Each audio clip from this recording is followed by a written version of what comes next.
Hello guys, in this tutorial you will learn how you can archive chats and conversations you have had with your AI character on Character AI. So let us guide you through this. So head over to Character AI, log into your account, and to get an overview of your chats and conversations you have had so far, you may click into your profile icon below and select Public Profile, or you may see the history of the most recent chats and conversations with your AI characters here as well.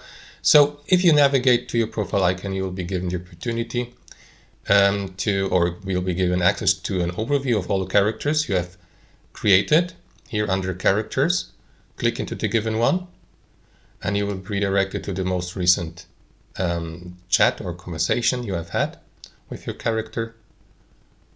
And here guys, you may start a new chat to the right, or access your history here for the current chat. So if you'd like to archive the current chat, you will see it here to the left, for instance. Navigate to these three dots here, select archive, and that's it. The chat has been archived, and that's it. Thanks for watching, and I'll see you next time.